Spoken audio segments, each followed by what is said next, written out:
महशर में सिर्फ उनकी रसाई है। सुनते हैं कि महशर में सिर्फ उनकी रसाई है। गर उनकी रसाई है, लो जब तो बन आई है। गर उनकी रसाई है, लो जब तो बन आई है। और आला हजरत तज़ीमुल बरकत मुजद्दिद दीन व मिल्लत अगले शेर में क्या लिखते हैं कि मचला है कि रहमत ने उम्मीद बंधाई है। मचला है कि रहमत ने उम्मीद बंधाई है। क्या बात तेरी मुजरिम, क्या बात बनाई है। क्या बात तेरी मुजरिम, क्या बात बंधाई है। सुनते हैं कि महशर में सिर्फ उनकी रसाई है। और मैदान महशर में उम्मती जब पहुंचेंगे तो क्या हाल होगा वो सुनिए। सुनते सबने साफे महशर में ललकार दिया हमको। सबने साफे महशर में ललकार दिया हमको। बेकसों के आका अब तेरी दुहाई है। सिर्फ उनकी रसाई है। सुनते हैं कि महशर में सिर्फ उनकी रसाई है। और इंसान दुनिया में क्या करने आए, किस काम के लिए अल्लाह ताला ने इंसानों को दुनिया में भेजा। रब का कुरान कहता है वमा खलक़तुल जिन्ना वल इंस इल्ला लियाबुदून। अल्लाह फरमाता है कि हमने इंसान और जिन्नात को सिर्फ अपनी इबादत के लिए पैदा फरमाया। अब यहाँ से बंदा मैदान महशर में पहुँचेगा, अपने अमल के साथ होगा। जो दुनिया में किया है, जो दुनिया में करके गया है, हर चीज़ को लेके जाएगा। अब वहाँ रब की बारगाह में वो खड़े होंगे। अल्लाह ताला की बारगाह में जब बंदा खड़ा होगा, फरिश्ते उसके नामे अमाल उसके सामने खोलेंगे। उस वक्त बंदा देखेगा, कहेगा कि या अल्लाह ये क्या है। जब से पैदा हुआ है हद्दे बुलूगियत से लेकर के मौत की आखिरी शाम तक हर कारनामा उसके सामने होगा, हर मामला उसके सामने होगा। कहाँ दुनिया में किसको गाली दिया है, कहाँ लोगों की भलाई किया है, कहाँ बुराई किया है, कहाँ चुगली किया है, कहाँ गीबत किया है, कहाँ लोगों को सताया है, कहाँ मजलूमों का हक दबाया है, कहाँ यतीमों का हक दबा के खाया है, कहाँ मिस्किनों को परेशान किया है, कहाँ गरीबों का सहारा बन के सामने आया है, कहाँ यतीमों के हाथ सर पे शफकत का हाथ रखा है। सारे लिस्ट जो है सामने बंदे के होंगे। उस वक्त बंदा नेक अमल देख के तो खुश हो जाएंगे, लेकिन जब बुराइयों को देखेंगे, हमने गरीबों का हक मारा था वो भी लिस्ट सामने है, यतीमों का हक दबाया था वो भी लिस्ट सामने है, मजबूरों को सताया था वो भी लिस्ट सामने है, बेकसों को मारा था वो भी सामने है। अब ये बेकस और बेमजबूर लोग खुदा की बारगाह में दावा करेंगे, मौला ये दुनिया में ताकतवर था, इसी वजह से हमको इसने मारा है, हमको इसने सताया है, हमारी बुराई किया है, हमारी चुगली किया है। मौला आज इस हमको इसका बदला दिया जाए। रब फरमाएगा, ए बंदा क्या चाहते हो? वो बंदा कहेगा, मौला इसके नामे अमाल में जो नेकी है वो मुझे दे दिया जाए। अल्लाह अकबर। जब एक मजलूम खुदा की बारगाह में दावा करेंगे, मौला ये इंसान बहुत ताकतवर था, दुनिया में बहुत रोब व दबदबा था इसका, दुनिया में बहुत सताया था, मुझे बहुत तकलीफ दिया था, मारा था, लेकिन मौला आज तो इंसाफ का दिन है। मौला आज मैं अपना हिसाब मांगता हूँ। ये बंदा जब जब मुझे सताया, हर दिन का हिसाब आज मैं इससे लूंगा। अल्लाह फरमाएगा, बंदा क्या चाहते हो? बंदा कहेगा, मौला इसके नामे अमाल में जो नेकी है मुझे दे दिया जाए, और मेरे नामे अमाल में जो बुराई है उसे उठा के इसके अमल में दे दिया जाए। हुजूर फरमाते हैं कि मैदान माशर में पहाड़ के बराबर लोग नेकी लेके पहुंचेंगे, लेकिन अनकरीब देखते ही देखते उसके पास गुनाह के अलावा कुछ नहीं बचेगा। वो बंदा रब की बारगाह में अर्ज करेगा, ए पाक परवरदिगार, ये गुनाह तो मैं दुनिया में नहीं किया था, मैं तो तेरे खातिर और तेरी मोहब्बत से और तेरे खौफ से दुनिया में फजर की नमाज भी पढ़ता था, जोहर की भी पढ़ता था, असर ईशा मगरिब ईशा सब पढ़ता था, लेकिन मौला ये गुनाह तो मैंने नहीं किया था, फिर मेरे नामे अमाल में गुनाह कहां से आ गया? मौला फरमाएगा, ए बंदा तू तो सब करता था, लेकिन मजलूमों की बुराई करता था, मजलूमों को सताता था, यतीमों को सताता था, इसलिए तेरे फजर वाली नमाज की नेकी उसके नामे अमल में मुंतकिल किया गया है और उसकी बुराई तुम्हारे अमल में आ गई है। इसलिए बंदा हर एतबार से अपने रब को राजी करने के खातिर में दुनिया में रहे कि रब मेरा राजी हो जाए। जब रब राजी होगा तो फिर कुछ बचता ही नहीं। आज कहीं भी बैठ के माशरे में देखा जाता है, एक दूसरे को गाली देते हैं, एक दूसरे की बुराई करते हैं। आप क्या समझते हैं? आप किसी को गाली देते हैं तो क्या आप जीत गए? नहीं, आप हार गए। फरिश्ते का कलम चल रहा है, वो लिख रहे हैं, जिसको आपने गाली दिया शायद वह जिंदगी में कभी सुना होगा कि ना सुना होगा, लेकिन फरिश्ता लिख के यहाँ तैयार कर दिए हैं कि फला दिन फला वक्त फला के सामने फला के बेटे को आपने गाली दिया। ये लिखा गया। मैदान माशर कायम होगा, ये नामे अमाल खुलेगा, वो बंदा आके कहेगा, तूने मुझे दुनिया में गाली क्यों दिया था? इसका बदला दो। क्यों गाली दिया था? इसका बदला दो मुझे। अब वहां क्या देंगे?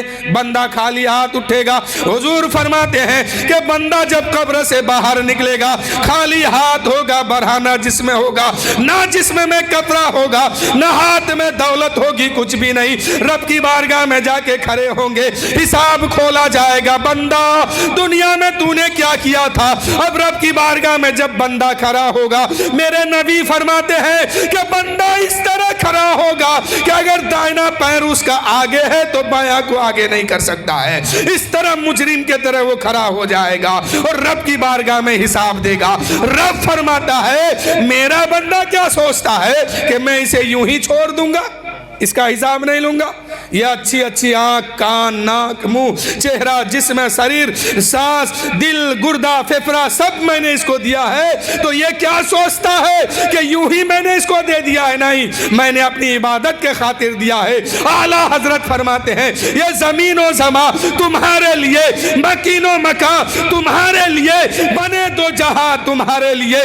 या रसूल अल्लाह हम आए यहाँ तुम्हारे लिए, उठे भी वहां तुम्हारे लिए। है मेरे दोस्तों, अल्लाह ने जो ये अजीम नियामत अता फरमाई है वो अपनी इबादत के लिए दिया है। आप इबादत नहीं करते हैं। ये आंख जो क्यों दिया है? मस्जिद में जाने के लिए दिया है, लेकिन आप मस्जिद को छोड़ के बाजार में जाते हैं। हदीस पाक में आता है कि बाजार सबसे बुरी जगह है और सबसे अच्छी जगह मस्जिद है। जो ताजिर तिजारत करने वाला फजर की नमाज छोड़ के बाजार जाता है वो शैतान के कटघरे में आ गया, यानी वह शैतान का झंडा लेके बाजार गया। और जो सबसे ताजिर सबसे आखिर में बाजार से वापस आता है, शैतान के झंडे को लेके आता है, यानी वो सबसे खराब काम कर दिया है। और जो नमाज फजर पढ़ के अपने घर से निकलता है, आका फरमाते हैं फजर की नमाज पढ़ के जो निकलता है वो इस्लाम का झंडा लेके निकलता है। शैतान का एक बेटा है, शैतान का एक बेटा है, इब्लिस ने उस बेटे को बाजार में रखा है, इसलिए रखा है और उसको दिन रात हमेशा यही सबक देता है, यही सिखाता है कि बेटा तुम हमेशा बाजार में रहो और इसमें आने वाले लोगों को बहकाओ, इसमें आने वाले लोगों को झूठ बोलने पे मजबूर करो, इसमें आने वाले लोगों को झूठी कसमें खाने पर मजबूर करो। अब मेरे दोस्तों, जो इंसान फजर की नमाज पढ़ के घर से बाजार नहीं जाता है, वो इंसान अगर फजर की नमाज छोड़ के बाजार में पहुंचा है, अब इब्लिस का बेटा उसको बहकाता है कि शख्स बोल, झूठ बोल, झूठी कसमें खा, झूठी तिजारत कर, क्योंकि उसने इस्लाम का झंडा छोड़ करके ही घर से बाहर निकला है। अब वो शैतान के बहकावे में दिन भर घूमता है। इसलिए फजर की नमाज पढ़ के घर से बाहर निकलिए। आप पर नमाज कभी माफ नहीं है, हमेशा हमेशा नमाज आप पर फर्ज है। आप क्या समझते हैं? एक बात हमें बताइए, शराबी सबसे बड़ा गुनहगार है कि सूदखोर सबसे बड़ा गुनहगार है, या बेनमाजी सबसे बड़ा गुनहगार है? एक आदमी है सूद नहीं खाता है, एक आदमी है चोरी नहीं करता है, एक आदमी है झूठ नहीं बोलता है, एक आदमी है गुंडागर्दी नहीं करता है, लेकिन वो आदमी फजर की नमाज नहीं पढ़ता है, जोहर की नमाज नहीं पढ़ता है, ईशा की नमाज, मगरिब ईशा कुछ नहीं पढ़ता है। अब बताइए कि सबसे बड़ा मुजरिम कौन होगा? फर्ज में सबसे अजीम फर्ज नमाज है। इंसान अल्लाह के रसूल, आखिरी पैगंबर को मानने के बाद, कब्र के सवाल को मानने के बाद, जन्नत दोज़ख को मानने के बाद, दीन के फ़राइज़ को मानने के बाद, जन्नत दोज़ख यानी हौज़े कौसर, मैदान माशर, पुल से रात और जहन्नम दोज़ख, इन सारी बातों को जब मान लेता है वो मुसलमान होता है। तो सबसे बड़ा फ़र्ज उस पर क्या लागू होता है? नमाज। नमाज सबसे अजीम फर्जों में फर्ज है, ये सबसे बड़ा फर्ज है। तो ये जब सबसे बड़ा फर्ज है, जो इसको छोड़ के जिंदगी गुजारता है ये सबसे बड़ा गुनहगार भी है। नमाज छोड़ना सबसे बड़ा गुनहगार है और नमाज पढ़ना सबसे बड़ा फर्ज नमाज है, फर्ज अजीम है। और जिसने पढ़ा वो फर्ज अजीम को अदा किया और जिसने छोड़ा वो सबसे बड़ा गुनहगार बन गया। और मैदान माशर में सबसे पहली बात पूछी जाएगी सबसे, तो वो क्या पूछी जाएगी कि नमाज पढ़ा है कि नहीं, कहाँ है नमाज, कहाँ है सजदा, कहाँ है रुकू, कहाँ है क़याम, लाओ सब दिखाओ। क्या दिखाइएगा? इसलिए जितनी जिंदगी बची है नमाज में गुजारिए, और जितनी चली गई है अल्लाह की बारगाह में कहिए मौला जो नमाज़ें रह गई है उसे उस कज़ा को अदा करने की तौफीक दे और माफ़ भी कर दे मौला। और जितनी ज़िंदगी बची है हमेशा हमेशा नमाज पढ़ने की तौफीक दे दे मौला। नमाजी अल्लाह ताला फरमाता है कि अपने बंदे से जब मैं नाराज़ होता हूँ, खुदा का कौल है, खुदा का फरमान है, अल्लाह जब किसी बंदे से नाराज़ होता है तो सबसे पहले उससे नमाज की तौफीक छीन लेता है, अपनी बारगाह में आने नहीं देता है, अपने सामने उसे झुकने नहीं देता है। जिससे खुदा नाराज होता है, ऐ नमाजियो अपनी किस्मत पर नाज करो कि कम से कम खुदा एक दिन में 5 मरतबा तो आपको अपनी बारगाह में बुलाता है। बहुत खुशी की बात है। आइए अंदर आइए, शेर सुनिए कि बाजार अमल में तो सौदा न बना अपना, बाजार अमल में तो सौदा न बना अपना, सरकार करम तुझ में ऐबी की समाई है। बाजार अमल में कोई सौदा नहीं कर पाए।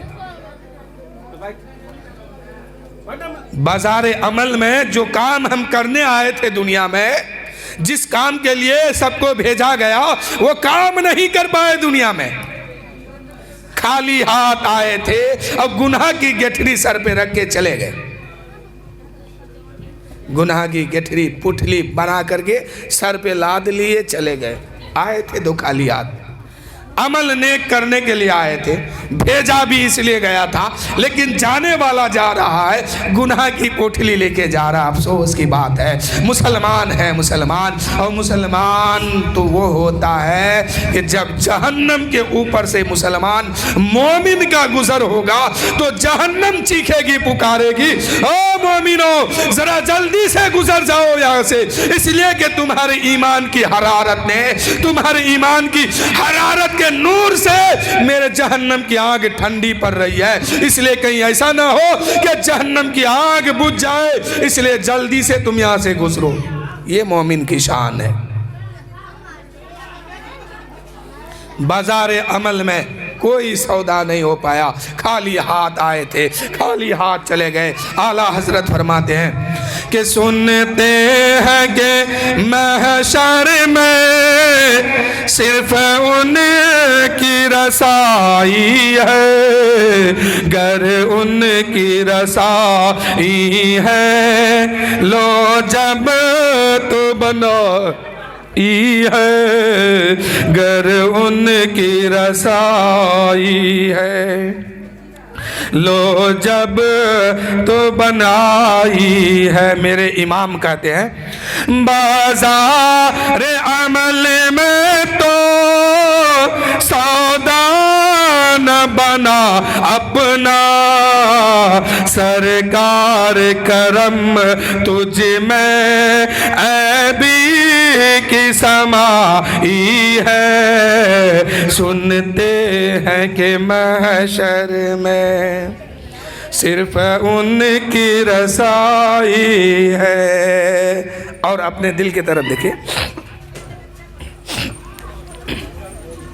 ऐ दिल ये सुलगना क्या, जलना है तो जल भी उठ, ऐ दिल ये सुलगना क्या, जलना है तो जल भी उठ, दम घुटने लगा जालिम क्या धूनी रवाई है। सुनते हैं कि महशर में सिर्फ उनकी रसाई है। और जो सब कुछ करके गए वो क्या कहते हैं, और हम लोग कुछ भी नहीं किए फिर भी क्या कहते हैं, मस्जिद में जाते हैं, बड़ी शान और शौकत से बैठते हैं कि हम नमाज पढ़ने आए। यही ना मकसद है। क्या ये पता है कि आपकी नमाज कबूल हो रही है? आप सही तरीके से नमाज पढ़ रहे हैं, जो नमाज में फ़र्ज है उसको आप अदा कर रहे हैं। फिर भी शान ये है कि हम मुसलमान हैं, हम जो कहेंगे वही होना चाहिए। हम नमाजी हैं, हम पक्का सच्चा नमाजी है, 5 वक्त पढ़ते हैं। अल्लाह करे कि अल्लाह की बारगाह में दुआ है कि मौला और सबको ज़्यादा से ज़्यादा पक्का सच्चा नमाजी बनने की तौफीक अता फरमा दे। लेकिन जो कुछ नहीं किया उनकी शान देखिए मोच में ताओ, और जिसने सब कुछ किया उनके बारे में सुनिए। मुजरिम मुजरिम को न शर्माओ, अहबाब कफन ढक दो, मुजरिम को न शर्माओ, अहबाब कफन ढक दो, मुँह देकर क्या होगा पर्दे में भलाई है, मुँह दे के क्या होगा, पर्दे में भलाई है। ऐ मेरे दोस्तों, जब कोई इंतकाल करते हैं, अगर ईमान उसके सलामत है तो इंतकाल के बाद चेहरे में उसका आसार जाहिर होता है, यानी चेहरा चमकने लगता है। आप देखे होंगे कहीं गौसल किसी मैयत को दिलाए होंगे तो चेहरा चमकता है। ईमान अगर सलामत नहीं है तो चेहरे की शक्ल बदल जाती है, बेईमान लोगों की। इसलिए कहा गया कि जो इंतकाल कर गए उनका चेहरा बार बार मत देखो, उनको शर्म आती है।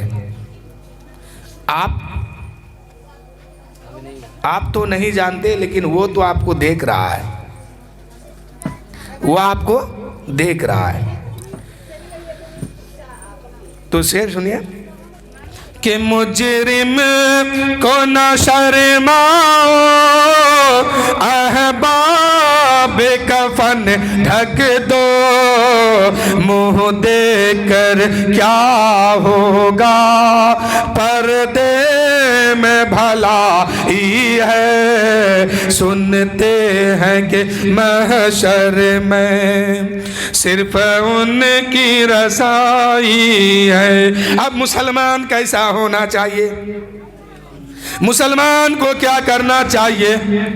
मुसलमान के अंदर जब नबी की मोहब्बत समाती है तो फिर वह ठंडी के मौसम को नहीं देखता है, गर्मी के मौसम को नहीं देखता है, बारिश को नहीं देखता है, तूफान को नहीं देखता है। फजर का वक्त होता, मस्जिद पहुंचते हैं या जहां वो है वहीं अल्लाह अकबर कह के खड़े हो जाते हैं और फजर की नमाज अदा करते हैं। करबला के मैदान में देखिए, बहनें तो बहुत है दुनिया में, लेकिन जो मिसाल हजरत ज़ैनब ने कायम की, पूरी दुनिया में ऐसी बहन आज कोई नजर नहीं आता है। आज बहन भाई का रिश्ता कब तक है? जब तक भाई खुशहाल है, भाई का मामला ठीक है, भाई का कारोबार ठीक है, बहनें साथ देती है। भाई का मामला बिगड़ा, भाई बीमारी में पड़े, भाई गरीबी की तरफ पहुंचे, भाई मजबूर हो गए, बहन साथ देना छोड़ देती है। लेकिन करबला के मैदान में देखिए, हजरत इमाम हुसैन करबला के मैदान में पहुंचे हैं, बहन ज़ैनब साथ में है, इधर अली अकबर कुर्बान हो रहे हैं, अली असगर कुर्बान हो रहे हैं, कासिम बिन हसन कुर्बान हो रहे हैं, औनो मोहम्मद कुर्बान हो रहे हैं, अब्बास आलम बरदार कुर्बान हो रहे हैं, 72 नफूसे कुदसिया जामे शहादत पी रहे हैं। बहन आगे बढ़ती है और कहती है, भैया हुसैन, अली अकबर करता है तो कटने दे, अली असगर करता है तो कटने दे, और मोहम्मद कुर्बान होता है तो होने दे। ए भाई हुसैन, जो होता है होने दे, लेकिन आज नाना की शरीयत को झुकने नहीं देना। इसके अलावा जो होता है होने दे, जो करता है कटने दे। और मोहम्मद शहादत का जाम पीते हैं, पी लेने दे, लेकिन भैया हुसैन, इस्लाम के परचम को आज झुकने मत देना। आज नाना की शरीयत को आज अगर बचा लोगे तो कयामत तक कोई माई का लाल इस्लाम के परचम को आंख दिखाने वाला नहीं पैदा होगा।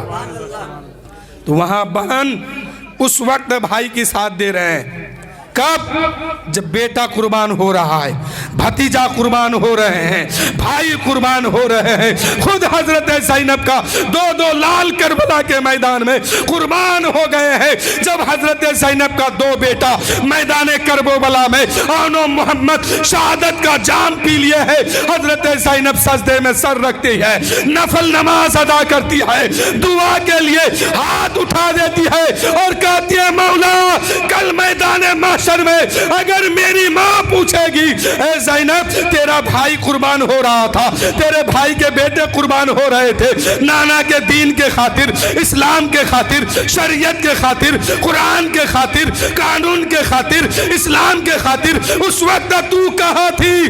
ज़ैनब कहती है मौला उस वक्त मैदान माशर में मैं भी मचल के कह दूंगी, ऐ मेरी माँ फातिमा, जिस वक्त तेरा बेटा कुर्बान हो रहा था अभी तेरे बेटे के गर्दन पर छुरी नहीं चली थी, शहादत का जाम नहीं पिया था, उससे पहले मैं अपने भाई हुसैन का सदका उतार दिया था, हुसैन के जान का सदका उतार के और मोहम्मद को करबला में कुर्बान कर दिया था।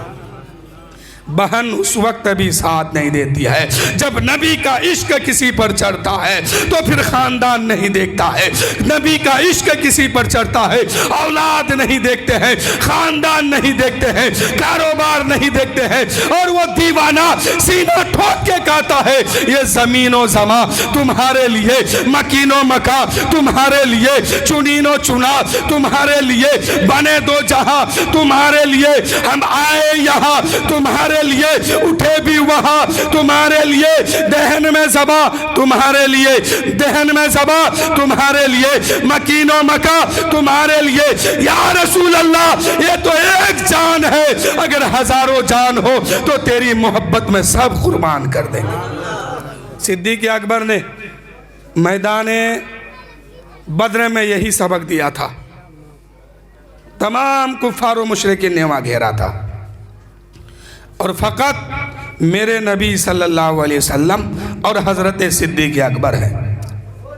कोई पत्थर मार रहा था, कोई तीर चला रहा था, कोई आगे से तो कोई पीछे से, कोई दाएं से तो कोई बाएं से, कोई सामने से, मगर अबू बकर सिद्दीक दीवानावार कभी आगे जाते हैं, कभी पीछे आते हैं, कभी दाएं आते हैं, कभी बाएं आते हैं और अर्ज़ करते हैं या रसूल अल्लाह या हबीब अल्लाह हम दाएं इसलिए आते हैं, कोई तीर आपको दाएं से ना लगे या रसूल अल्लाह, हम तो बाएं इसलिए आते हैं, कोई तलवार हमको आपको बाएं से ना लगे, हम तो पीछे इसलिए आते हैं किसी जालिम का वार ना हो जाए, हम तो सामने इसलिए आते हैं कि पहले लगे तो अबू बकर सिद्दीक के सीने को लगे, आपको ना लगे या रसूल अल्लाह। और हमें अबू बकर सिद्दीक ने वहां पर क्या सबक दे दिया है। अबू बकर सिद्दीक कहते हैं ऐ लोगों, अगर नबी पाक के नाम पर आज कुर्बान हो गए होते तो यकीनन मेरे मौजूद सामने कराम हमेशा के लिए बेड़ा पार हो गया होता।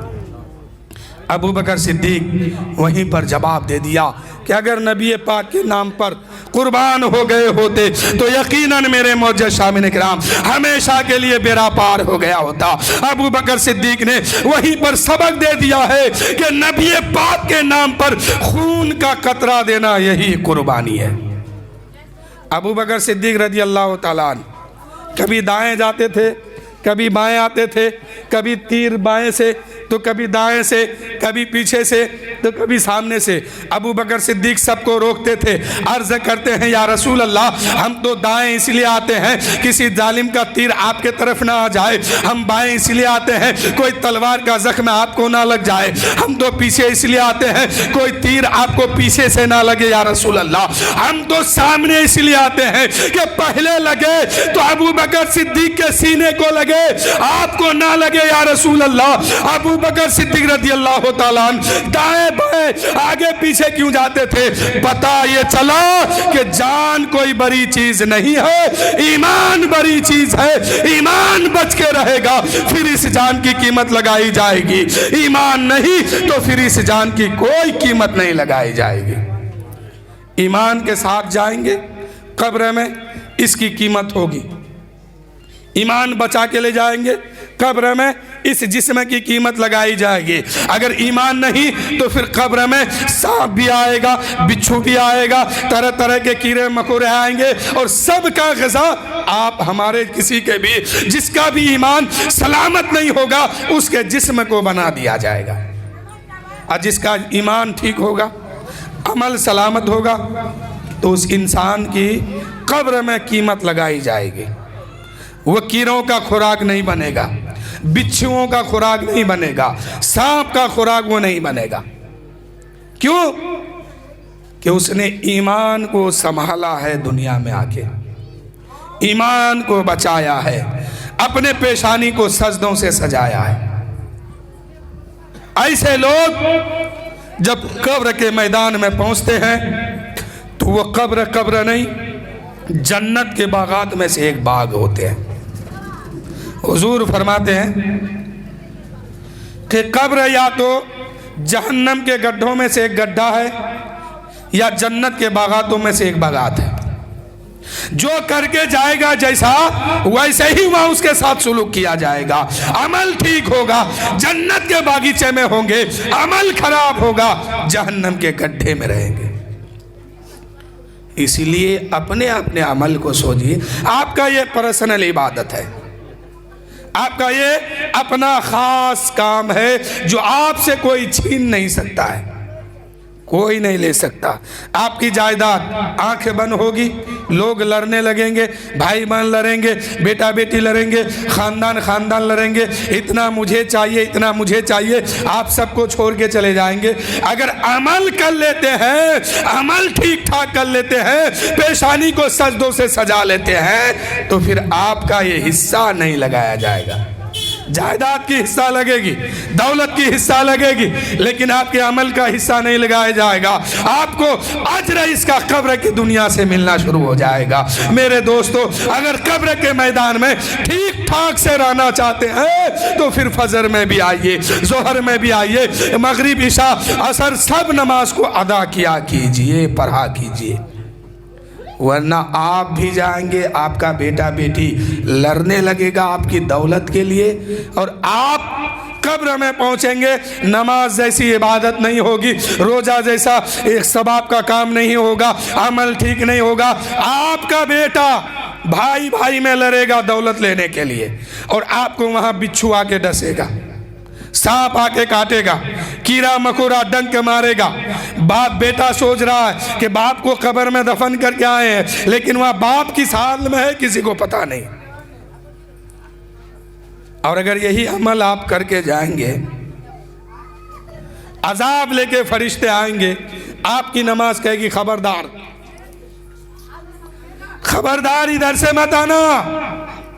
इन्होंने ठंडी को ठंडी नहीं समझा था, गर्मी को गर्मी नहीं समझा, बरसात को बरसात नहीं समझा, आंधी तूफान को आंधी तूफान नहीं समझा। हर वक्त अल्लाह की बारगाह में इन्होंने सजदा किया है, हर नमाज इसके पास है, इधर से मैं तुम्हें आने नहीं दूंगा। वो फरिश्ता जाएंगे पैर के तरफ से आने के लिए, डंडा लेके आएंगे, सोचेंगे कि इधर से नहीं आने मिला, पैर के तरफ से आते हैं। आपके पैर से जो नेकी आपको मिली है, यानी अपने घर से मस्जिद तक नमाज पढ़ने जा रहे हैं, हर कदम के बदले में जो आपको नेकी मिली है, ये नेकियां सामने आएगी, कहेगी खबरदार, इधर से इसी पैर से चल के इन्होंने अल्लाह की इबादत करने गया था, इधर से भी आने का कोई मौका नहीं है। तो ये करके जाइएगा तब ना, किसी का चोरी कीजिएगा मर जाइएगा, यही चोरी वाला अमल आपका वहां सांप बन के आएगा, बिच्छू बन के आएगा। किसी को गाली दीजिएगा, यही गाली आपका वहां सांप बिच्छू अजाब बन करके आएगी। किसी को नाहक सताइएगा, यही अमल आपके कब्र में अज़दा बन के आएगा। और लोग यही सोचेंगे बड़ा अच्छा था, इंतकाल कर गया। लोग तो वहां के बारे में नहीं ना जान रहे, वहां भुगतना अकेले आपको होगा, वहां भुगतना अकेले आपको होगा। लोग दुनिया में आपकी तारीफ करते होंगे, लेकिन वहां क्या हाल होता है वो आप खुद जानेंगे। आपके बच्चे आपकी दौलत को बांटने में लगे होंगे और आपको वहां सांप बार बार काटेगा काटेगा। फरिश्ते आएंगे, मारेंगे, पीटेंगे, चिल्लाएंगे, कोई सुनने वाला नहीं होगा। क्यों? कि आपके पास कोई अमल ही नहीं है बचने के लिए। तो वहां के लिए तैयारी कीजिए। अच्छे अच्छों को पछाड़ा है मौत ने, बड़े बड़े लोगों का हिसाब लगा दिया। अब दीन सिखाने के लिए कोई बाहर से आपको नहीं आएगा, आसमान से कोई नहीं उतरेगा। शेर सुनिए, सुनते हैं कि महशर में सिर्फ उनकी रसाई है, गर उनकी रसाई है, लो जब तो बनाई है। अगला शेर देखिए, ऐ इश्क तेरे सदके जलने से छूटे सस्ते। कौन सा इश्क है, कौन सा इश्क बदन में लगेगा कि जलने से वहां बच जाएंगे? वो नमाज की मोहब्बत है, रोजे की मोहब्बत है, तस्बीह कलमा ईमान की मोहब्बत, ईमान की दौलत है।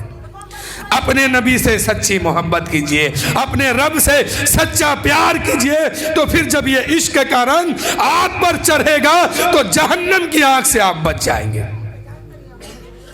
आला हजरत कहते हैं, मेरे इमाम कहते हैं, ऐ इश्क तेरे सदके जलने से छूटे सस्ते, जो आग बुझा देगी वो आग लगाई है।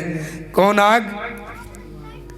जहन्नम की जो आग बुझा देगी वही आग हम सबको ऊपर चढ़ाने की जरूरत है। यानी इश्क की आग चढ़ाइए, मोहब्बत सच्चे दिल से कीजिए और नमाज़े पंजगाना पढ़िए, तब फिर जब ये इश्क का रंग आप पर चढ़ेगा तो जहन्नम भी आपसे पनाह मांगेगी। लेकिन कीजिएगा तब ना। मैंने कहा ना शुरू में कि जब मोमिन जहन्नम के ऊपर से गुजरेगा ना तो जहन्नम चीखेगी, कहेगी, ओ मुसलमानों, ए ईमान वालो, ए मोमिनो, जरा जल्दी जल्दी गुजरो ना, जाओ ना, इसलिए कि तुम्हारे ईमान की हरारत और उसके नूर की चमक से ऐसा लगता है कि जहन्नम की आग ठंडी पड़ रही है। तो ईमान वैसा बनाइए। अल्लाह ने पैदा ही इसलिए किया है कि अल्लाह कहता है कि मैंने तुम्हें सिर्फ अपनी इबादत के लिए पैदा किया है। तो जब ये इश्क का आग, इश्क का बुखार चढ़ेगा और इस रंग में रंगेंगे तो फिर लोग कहेंगे कि वो देखो आशिक रसूल जाता है, कोई कहेगा कि मरने वाला मर गया है, लेकिन जाने वाला इस शान से जाता है कि लोग देखेंगे कि काम तू इतना कर गुजरना, नबी की मोहब्बत में मरना, लोग देखेंगे तेरा जनाजा कभी इधर से कभी उधर से, लोग तरस जाएंगे आपको देखने के लिए। लेकिन कीजिए वो काम। सबको अजान हो रही है।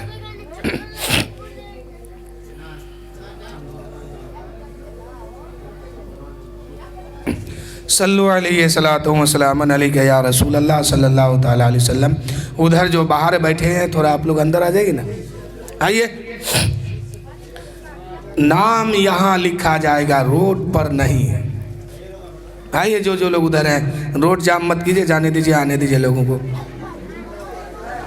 कि सुनते हैं कि महशर में सिर्फ उनकी रसाई है, गर उनकी रसाई है, लो जब तो बंधाई है।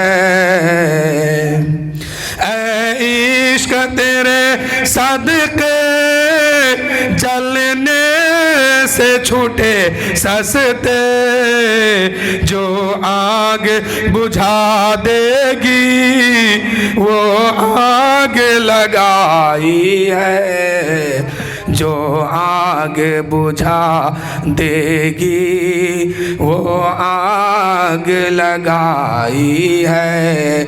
और अगला शेर देखिए, तैबा। कुछ उलमाए किराम कहते हैं कि तैबा यानी मक्का अफजल है, कुछ उलमाए किराम कहते हैं कि मदीना अफजल है। कोई कहते हैं कि मक्का अफजल, कोई कहते हैं मदीना अफजल। इमाम मालिक के नज़दीक मदीना अफजल है, इमाम आज़म अबू हनीफा के नज़दीक मक्का अफजल है।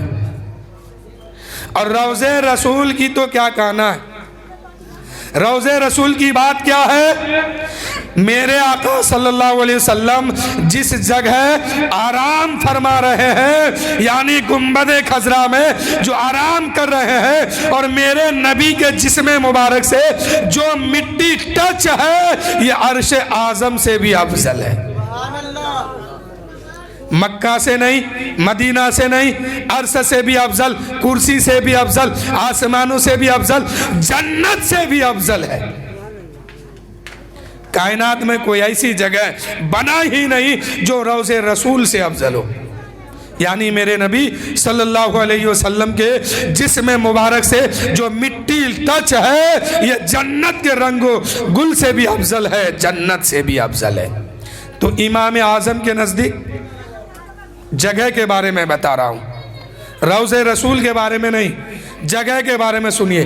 मक्का अफजल इमाम आज़म के नज़दीक, मदीना अफजल इमाम मालिक के नज़दीक। अब इन दोनों बुजुर्गों की बात को रखते हुए मेरे इमाम क्या फरमाते हैं, उलझने की बात नहीं है, समझने की बात है।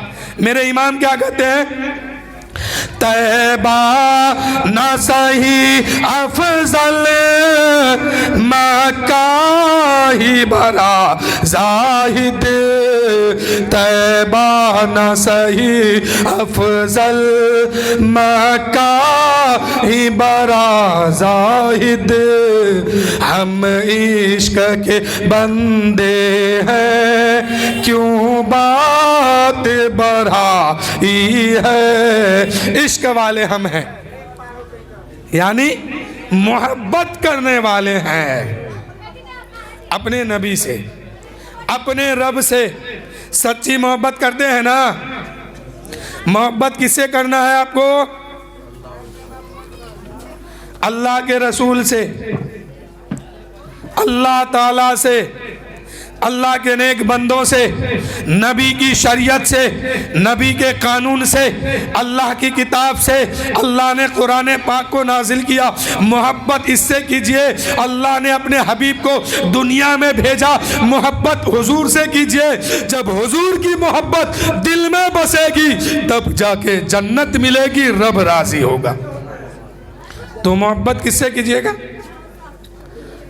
सबसे ज्यादा मोहब्बत हुजूर से होनी चाहिए। जब सबसे ज्यादा मोहब्बत हुजूर से होगी, सच्चे दिल से मोहब्बत आप हुजूर से कर लेंगे, तब जाके रब की मोहब्बत मिलेगी, तब जाके आप रब से मोहब्बत करने के लायक बन जाएंगे। तो सबसे ज्यादा मोहब्बत किससे होनी चाहिए, अल्लाह के रसूल से, अपनी औलाद से ज़्यादा, अपनी दौलत से ज़्यादा, अपने घर वालों से ज़्यादा, अपने ख़ानदान से ज़्यादा, सबसे ज़्यादा मोहब्बत अल्लाह के रसूल से होनी चाहिए। जब हुजूर की मोहब्बत दिल में बसती है तब जाके खुदा का प्यार मिलता है, खुदा से मोहब्बत होती है। तो मेरे दोस्तों, सच्चे दिल से मोहब्बत कीजिए, और जो मोहब्बत करेगा, हुजूर फरमाते हैं मेरी आँख की ठंडक है नमाज। जो मोहब्बत करेगा, हुजूर क्या फरमाते हैं कि मेरी आंख की ठंडक है नमाज। तो वो आशिक कैसा जो अपने महबूब के आंख को ठंडक नहीं पहुंचा सकता है। तो मेरे दोस्तों, नमाज फजर पढ़ के, नमाज जोहर पढ़ के, असर ईशा मगरिब सब पढ़ के अपने नबी के आंख मुबारक को ठंडक पहुंचाइए, तब जाके आशिक कहलाइएगा। वो आशिक ही कैसा, वो दीवाना कैसा जो अपने महबूब की बात को याद ना रखे, जो अपने महबूब की बात पर ना चले। वो आशिक कैसे, उसको दीवाना कैसे कहा जाएगा, उसको मोहब्बत करने वाला कैसे कहा जाएगा, जब तक अल्लाह के रसूल के हर फरमान पर वो अमल नहीं कर लेता, तब तक उसको दीवाना नहीं कहा जाएगा। अल्लाह ने नमाज दी कि महबूब आप अपनी उम्मत को जाके बता दीजिए कि 50 वक्त की नमाज तुम पर फर्ज की गई। उधर से महबूब मिराज की रात में लेके आ रहे हैं, रास्ते में हज़रत मूसा अलैहिस्सलाम से मुलाकात हो गई और अर्ज़ की मूसा अलैहिस्सलाम ने, या रसूल अल्लाह, अल्लाह ने आपकी उम्मत को तोहफे में क्या दिया? मेरे नबी फरमाते 50 वक्त की नमाज। मूसा अलैहिस्सलाम ने कहा, या रसूल अल्लाह, आपकी उम्मत नहीं पढ़ पाएगी, जाइए कुछ कम कराइए। एक बार गए, 5 वक्त की माफ़ हो गई, 45 वक्त की नमाज बच गई। फिर गए, फिर मूसा अलैहिस्सलाम से मुलाकात हुई, फिर आए, कहने लगे या रसूल अल्लाह, अब भी बहुत है, जाइए और कम कराइए। फिर गए, कम कराए, फिर 5 माफ़ हो गई, बच गई 40 वक्त की नमाज। फिर वापस आते हैं, रास्ते में मूसा अलैहिस्सलाम से मिलते हैं। हज़रत मूसा अलैहिस्सलाम कहते हैं, या रसूल अल्लाह, कितनी कम हुई और कितनी बच गई? हुज़ूर ने फरमाया कि 10 वक्त की माफ़ हो गई, 40 वक्त की बच गई। हज़रत मूसा ने कहा, या रसूल अल्लाह, अभी बहुत है, आपकी उम्मत कमज़ोर है, नहीं पढ़ पाएगी, जाइए कुछ कम कराइए, जाइए कुछ और कम करा के आइए। हुज़ूर फिर गए, फिर 5 कम हुई, 15 कम हो गई, बच गई कितनी? बच गई 35 वक्त की नमाज। फिर मुलाकात हो गई हज़रत मूसा अलैहिस्सलाम से, कहने लगे या रसूल अल्लाह, ऐ मेरे आका, अब कितनी बची? मेरे नबी फरमाते हैं 35 वक्त की नमाज बच गई है। हज़रत मूसा ने कहा, या रसूल अल्लाह, अभी बहुत है, जाइए कुछ और कम करा के आइए। फिर मेरे नबी गए, फिर 5 कम हुई, आ गए उधर से। अब हज़रत मूसा अलैहिस्सलाम से फिर मुलाकात हो गई, कहने लगे मूसा अलैहिस्सलाम, या रसूल अल्लाह, या हबीब अल्लाह, कितनी बच गई? मेरे नबी ने फरमाया 30 वक्त की नमाज बच गई और 20 वक्त की माफ़ हो गई। हज़रत मूसा अलैहिस्सलाम ने कहा, या रसूल अल्लाह, अभी बहुत है, और कम कराइए। फिर गए, फिर जब गए तो फिर 5 कम हो गई। अल्लाह की बारगाह में हुजूर जा रहे हैं, 5 नमाजें कम हुई, अब वापस आ रहे हैं, रास्ते में मूसा अलैहिस्सलाम है, फिर से मुलाकात होती है। मूसा अलैहिस्सलाम कहते हैं, या रसूल अल्लाह, अब कितनी बच गई? मेरे नबी फरमाते हैं 25 वक्त की बच गई। हज़रत मूसा ने कहा, या रसूल अल्लाह, आपकी उम्मत नहीं पढ़ पाएगी, अभी बहुत है, जाइए कुछ और कम करा लीजिए, अल्लाह की बारगाह में जाइए, फिर कुछ कम कराइए। हुजूर फिर जाते हैं रब की बारगाह में, फिर 5 कम हो गई, बच गई 20। फिर गए, 5 कम हो गई, बच गई 15। फिर गए 15 के बाद 10, 10 के बाद 5, अब 5 वक्त की नमाज रह गई। अब हुजूर आ रहे हैं, मूसा अलैहिस्सलाम से मुलाकात हो गई। मूसा अलैहिस्सलाम ने कहा, या रसूल अल्लाह, अब कितनी बची है? मेरे नबी फरमाते हैं, ए मूसा, अब 5 वक्त की बच गई है, 45 वक्त की नमाज माफ हो गई है। मूसा अलैहिस्सलाम ने कहा, या रसूल अल्लाह, अब भी बहुत है, जाइए कम कराइए। मेरे नबी फरमाते हैं, मूसा, तुम्हें खबर भी है कि अल्लाह ने मेरी उम्मत को तोहफे में नमाज दिया है और कम कराते कराते 5 बज गई है।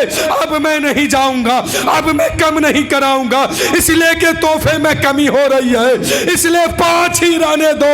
अल्लाह फरमाता है, ए महबूब, हमने आपकी उम्मत को 50 वक्त की नमाज अता की थी, लेकिन तुमने कम कराते कराते 45 कम करा लिया है, 5 वक्त की बच गई है। ए महबूब, इसी तोहफे को लेके जाइए, अपनी उम्मत से कह दीजिए, जो बंदा मोमिन 5 वक्त की नमाज को पढ़ेगा, उसको मैं 50 वक्त की नमाज का सवाब अता करूंगा। जो मुसलमान 5 वक्त की नमाज पढ़ेगा, अल्लाह ताला उसको 50 वक्त की सवाब अता फरमाएगा। रब फरमाता है, ए महबूब हमने तो 50 दिया था, कम कराते कराते 5 ही बची है, 45 माफ हो गई है, तो मैं भी तो उसका रब हूँ। ए महबूब मैं तो खालिक हूँ, मालिक हूँ, इसलिए महबूब जाइए अपनी उम्मत से कह दीजिए वो 5 वक्त की नमाज पढ़ेगा, हम उसको 50 वक्त की सवाब अता करूँगा। तो जो 5 वक्त की नमाज पढ़ता है उसको 50 वक्त नमाज के सवाब अता मिलता है। तो इसलिए नमाज पढ़ा कीजिए, नमाज नहीं पढ़िएगा मर जाइएगा, कब्र में जाइएगा, आपका बेटा बेटी क्या करेंगे, आपके ख़ानदान के लोग क्या करेंगे, 10-20 मीटर कपड़ा खरीदेंगे, उसमें आपको लपेटेंगे, ज़माना उसका नाम देगा, लोग कहेंगे कि इन्होंने कपड़ा बड़ा उम्दा खरीद के दिया है, कफन के नाम पे आपको लेपट देगा और कब्र के हवाले कर देगा। जो ही लोग वहाँ से वापस होंगे, हुजूर फरमाते हैं कि अब वो कफन का कपड़ा बेनमाजी के जिस्म में कफन बन के नहीं रहता है, कपड़ा बन के नहीं रहता है, बल्कि फरिश्ते उसके कफन को आग में तब्दील कर देता है। यानी बेनमाजी जब कब्र की दुनिया में पहुंचता है, कब्र के मंजिल में पहुंचता है, उसके जिस्म से कफन को हटा करके या उसी कफन को आग में तब्दील करके उसको आग लिपट देता है। तो मेरे दोस्तों जरा सोचिए, वहां आप ना भाग सकते हैं कहीं, ना चिल्ला सकते हैं कोई, ना कोई मदद के लिए आपका वहां जाएगा, अकेले रहना है। फर्ज कीजिए अगर आप में से कोई ऐसा है और आपके जिस्म में आग लिपटा जाए, आप कितनी देर बर्दाश्त करेंगे, कितने घड़ी तक बर्दाश्त करेंगे? इसलिए कि कब्र की दुनिया में अब मौत नहीं आने वाली है। मौत जो है वो सिर्फ एक बार आएगी जिंदगी में, वो भी दुनिया ही में। मरने के बाद फिर जो जिंदगी मिलेगी, अब तुम्हें मौत कभी नहीं आएगी। बताओ उस वक्त क्या हाल होगा।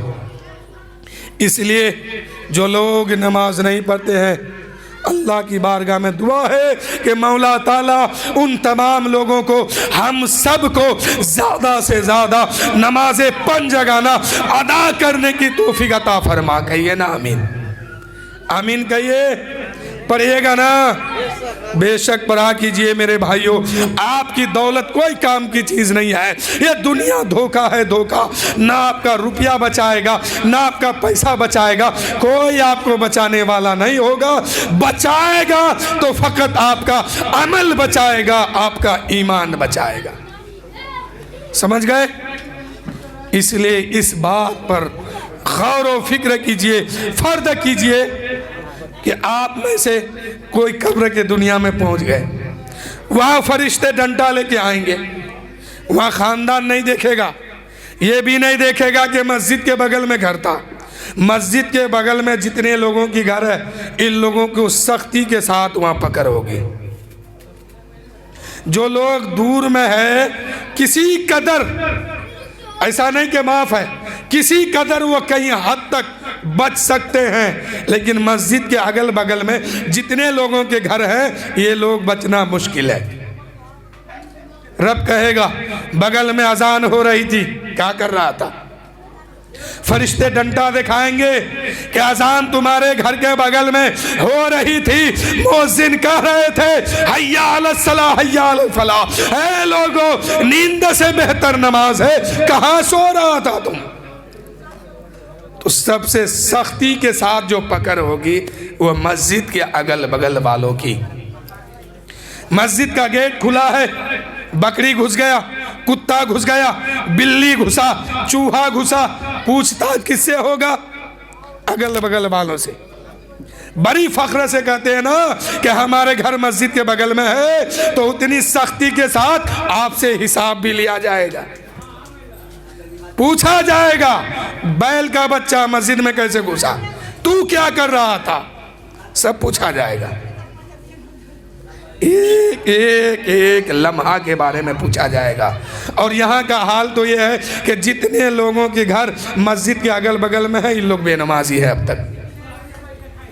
अब तक बेनमाजी है। मस्जिद में क्या हो रहा है कोई पता नहीं, मस्जिद में झाड़ू नहीं लगता, हफ्ता हफ्ता नहीं लगता, महीना महीना नहीं लगता।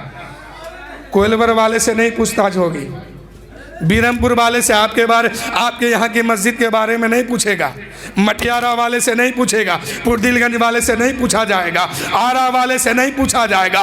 पूछा जाएगा तो मस्जिद के बगल में जितने लोगों के घर है इन लोगों से पूछा जाएगा कि महीना महीना गुजर जाता था, मस्जिद में झाड़ू क्यों नहीं लगाते थे। आसान समझते हैं मस्जिद के बगल में घर बनाना। मस्जिद में मुसाफिर आया, भूखा सो गया, कल मैदान महशर में मस्जिद में बगल वाले से हिसाब होगा कि तुम्हारे सामने मुसाफिर मस्जिद में घुसा था, भूखा सोया है, वो भूख से तड़प रहा था, तुम क्या कर रहे थे। क्या कहोगे कि हम मस्जिद में नहीं जाते थे। तो रब कहेगा घर क्यों बनाया था बगल में। बच जाइएगा, बचना बहुत मुश्किल है। आपके मस्जिद के बारे में गीधा वाले से नहीं पूछा जाएगा, वहाँ के फैक्ट्री के लोगों से नहीं पूछा जाएगा। जब भी पूछा जाएगा तो इसी बस्ती के लोगों से पूछा जाएगा, इसी मोहल्ले के लोगों से पूछा जाएगा और कहा जाएगा कि मुअज्जिन तुम्हें बार बार अजान देके बुला रहे थे अल्लाह की हम्दो सना सुना पढ़ने के लिए, नमाज पढ़ने के लिए, रब की इबादत करने के लिए, तू बड़ी आराम से सोता था। क्या तुम्हें कब्र की फिक्र नहीं थी।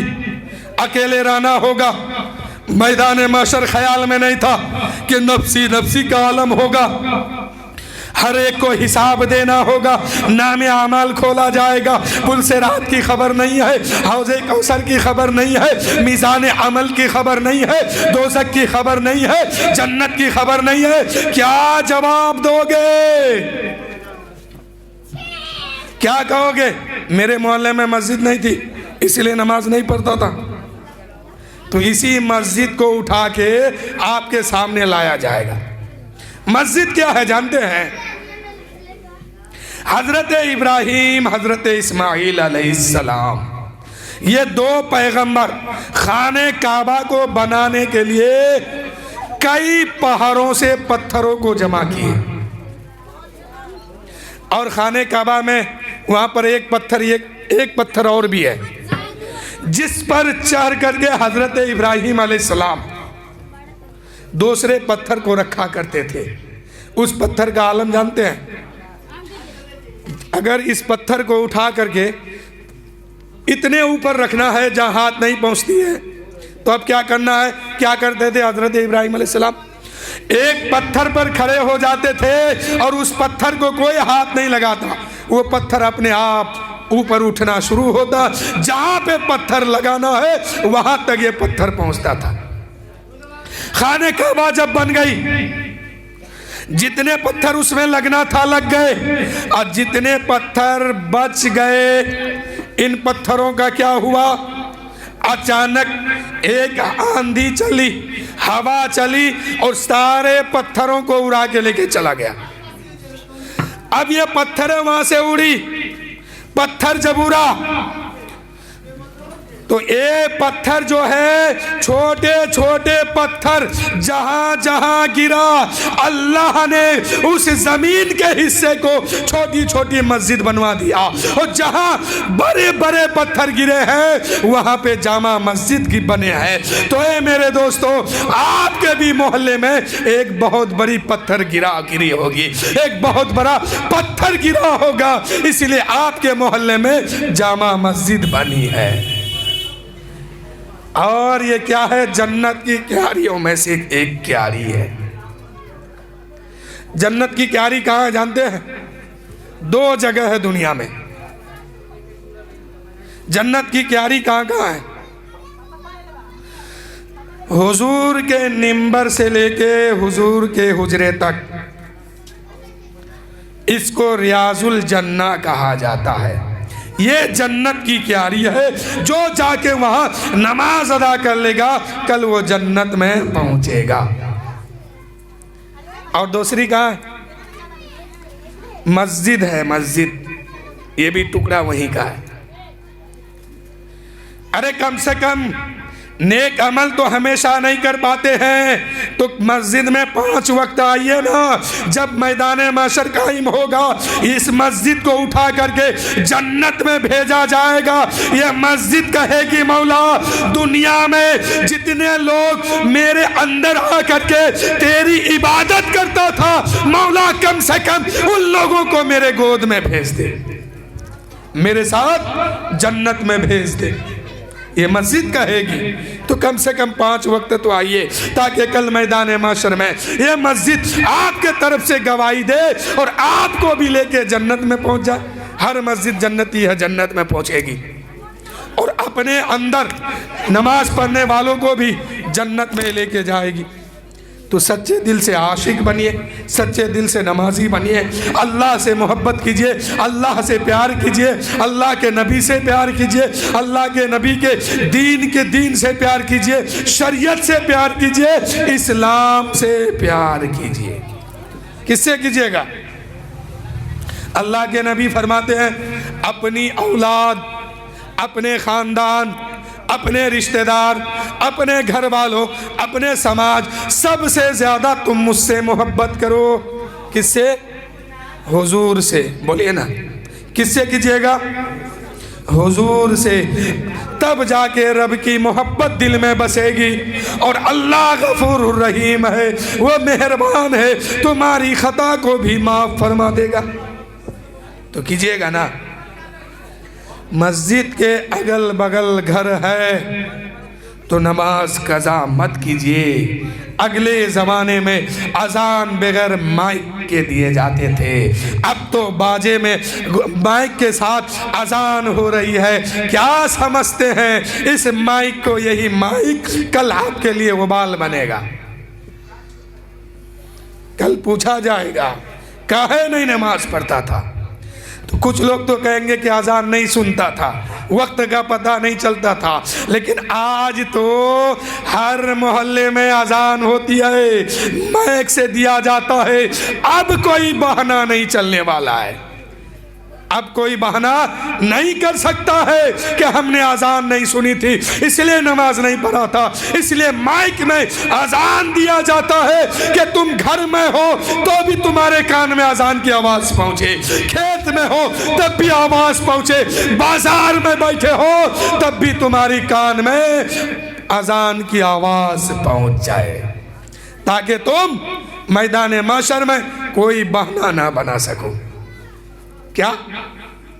कोई बहाना नहीं बनाओगे, इसलिए अब माइक से ही दिया जाता है। उलमा इकराम ने बराबर बढ़िया फैसला किया है सबके हक में कि बहाना अब कुछ नहीं चलने वाला है। कह सकते हैं ना, एक दिन अगर माइक से अजान नहीं होती है तो बाजार में पहुंचते पहुंचते ना जाने कितने लोग पूछ डालते हैं कि अजान नहीं हुई, अजान नहीं हुई। जो लोग नमाज पढ़ते हैं वो लोग भी और जो लोग नहीं पढ़ते हैं वो लोग भी। तो सुन लीजिए अजान। अब अजान की आवाज़ अगर सुन करके फिर भी आप नमाज में नहीं आते हैं तब तो वहाँ हालात आपका बुरा होगा। कब्र में जहन्नम की खिड़की खोली जाएगी, दहकाया जाएगा, जलाया जाएगा। इसलिए नमाज पढ़ा कीजिए। मेरे इमाम फरमाते हैं क्या इश्क तेरे सदके जलने से छूटे सस्ते, जो आग लगा देगी, जो आग बुझा देगी, वो आग लगाई है। उधर बांट दो बाबू। कि तैबा न सही अफजल, मक्का ही बड़ा जाहिद, हम इश्क के बंदे हैं, क्यों बात बढ़ाई है। और मेरे इमाम मक्ते में क्या कहते हैं वो सुनिए कि मतलब में ये शक क्या था, वल्लाह रज़ा वल्लाह, मतलब में ये शक क्या था, वल्लाह रज़ा वल्लाह, हम ही सिर्फ उनकी रसाई है, सिर्फ उनकी रसाई है। दुरूद शरीफ पढ़िए एक बार झूम झूम के, अल्लाहुम्मा सल्ली अला सैयदना शफीना हबीबना मौलाना मुहम्मद मादिनिल जुद वल करम बारिक वसल्लम सल्लु अलैहि सलातु व सलामन अलैका या रसूल अल्लाह सल्लल्लाहु तआला अलैहि वसल्लम। तो मेरे भाइयों, मैं बता रहा था कि नमाज पढ़ा कीजिए। आप गौर कीजिए अपने अंदर, अपने अपने खानदान पर, कि आपसे पहले आपका बाप था कि नहीं था, दादा था कि नहीं था, परदादा था कि नहीं था, उन लोग गए कि नहीं गए। उन लोग जो गए क्या लेके गए, उन लोग क्या लेकर के गए। कब्र की दुनिया में कोई घर ले गए, जायदाद रुपया पैसा कुछ नहीं ले गए, सब छोड़ करके वो गया है। ऐसे ही आपको भी जाना होगा तो सब छोड़ के जाएगा। अब कोई दीन सिखाने के लिए आसमान से फरिश्ता आपके पास नहीं आएंगे, ना हजरत जिब्राइल आएंगे, ना मीकाईल आएंगे, ना इसराफिल आएंगे। हाँ, एक फरिश्ता जरूर आएंगे, उनका नाम है हजरत इज़राइल अलैहिस्सलाम मलकुल मौत। इस फरिश्ते से आप छुप नहीं सकते, लेकिन ये जब आएंगे तो आपकी रूह निकालने आएंगे। उस वक्त कहेंगे कि हुजूरे वाला थोड़ी देर के लिए मोहलत दे दीजिए, इतनी दौलत ले लीजिए, ये धन है, ये दौलत है, सब आप ले लीजिए, हमको थोड़ी देर के लिए मोहलत दे दीजिए ताकि हम अपने बच्चों को समझा सके कि ये है ज़मीन की कागज़, ये है जायदाद, ये है ये, ताकि हम अपने कारोबार को दूसरे के हाथ में दे सके। लेकिन वो फरिश्ता कहेगा, खबरदार, एक सेकंड तुम्हें मोहलत नहीं दी जाएगी। तो वो भी आएंगे तो आपको दीन सिखाने के लिए नहीं आएंगे, आपकी रूह निकालने के लिए आएंगे। क्या करने आएंगे? ना हजरत जिब्राइल आएंगे कि नमाज पढ़ो, नमाज क्यों नहीं पढ़ता है, ना हजरत इसराफिल आएंगे, वो तो सूर लेके तैयार है, वो तो फूकने के आस में है। सूर्य एक सिंह के तरह है जो बरोज़े क़यामत अल्लाह ताला हुक्म देगा, ए इसराफिल सूर फूको। सूर जैसे ही फूकेगा एक आवाज़ निकलेगी, जिधर से वो आवाज़ गुजरेगी वहीं लोग ख़त्म हो जाएंगे, लोग खत्म हो जाएंगे। उसी दिन को क़यामत का दिन कहते हैं। वो आवाज़ दूर वाला भी बराबर के सुनेंगे, नज़दीक वाला भी बराबर के सुनेंगे। ज़मीन और ज़मीन, पहाड़ पहाड़ और ये आसमान सब खत्म हो जाएंगे। उस वक्त लोग सब खत्म हो जाएंगे। तो हजरत अल्लाह ताला ने अपने कुदरत कामिला से दोबारा हजरत इसराफिल को जिंदा फरमाएगा। उसके बाद फिर सूर देगा हाथ में और कहेगा फिर फूको। जब फिर फूकेंगे कब्र फटेगी, लोग अपने अपने कब्र से बाहर निकलेंगे। बरहाना जिसमें होगा, जिसमें में कपड़ा नहीं होगा, हाथ खाली होंगे। लोग भागेंगे कहाँ? मैदान अरफात में, जहां हाजी लोग एहराम बांधते हैं, यानी पगड़ी बांधते हैं, उसी मैदान में पहुंचेंगे। सब अपने कब्र से निकलेंगे, सबका जिस्म खाली होगा, कपड़ा नहीं होगा किसी के पास। मेरे नबी की बारगाह में किसी साहबी ने अर्ज की, या रसूल अल्लाह, या हबीब अल्लाह, ए मेरे आका जरा नजरे करम फरमाइए। ए मेरे आका, हजरत आदम की उम्मत, वो लोग दुनिया से चले गए, उनके कब्र का आज पता नहीं है। किसी के कब्र में घर बना, किसी के कब्र में रास्ता बना, लेकिन मौला कल कयामत के मैदान में वो कैसे आएगा। मेरे नबी फरमाते हैं, ऐ मेरे सहाबियों सुनो, मेरा रब वो रब है कि कल कयामत के दिन उसे भी जिंदा फरमाएगा। अगर उसके गाल में एक तिल है तो उसी तिल के साथ मैदान महशर में आएगा। बदन में अगर कोई बाल है, जिसमें में बाल है, उसी बाल के साथ मैदान महशर में आएगा। यानी इंसान दुनिया में जैसे है कल कयामत के मैदान में ऐसे ही लोग पहुंचेंगे। एक रत्ती बराबर का फर्क नहीं होगा। जिस्म में तिल है उस तिल के साथ आएंगे, जिस्म में बाल है उस बाल के साथ आएंगे। यानी जो शक्ल सूरत लेके गया उसी शक्ल सूरत के साथ आएंगे। मैदान महशर में 120 सफ़े लगेगी, 120 सफ़े लगेगी। मेरे नबी फरमाते हैं कि 80 सफ सिर्फ मेरी उम्मत की होगी। यानी मेरे नबी की उम्मत की तादाद तमाम नबियों की उम्मत से ज्यादा है। और मैदान महशर जब कायम होगा, ये 80 सफ़े मेरे नबी की उम्मत की लगेगी। उस वक्त तमाम अंबिया व मुरसलीन को हुक्म होगा कि अंबिया की जमात, हे नबियों की जमात हो, सब सोने की कुर्सी पे बैठ जाओ। बहुत कीमती बात है। तमाम नबी, तमाम रसूल, तमाम पैगंबर सोने की कुर्सी पर बैठे होंगे। उस वक्त तमाम उम्मतियों की लाइनें लगेगी, कतारें लगेगी। 80 सफ सिर्फ मेरे नबी की उम्मत की होगी। उस वक्त जब मेरे नबी की उम्मत अपने अपने सफ में खड़ी होगी, उस वक्त हजरत मूसा अलैहिस्सलाम, हजरत इब्राहिम अलैहिस्सलाम कहेंगे, मौला मुझे इजाजत दे।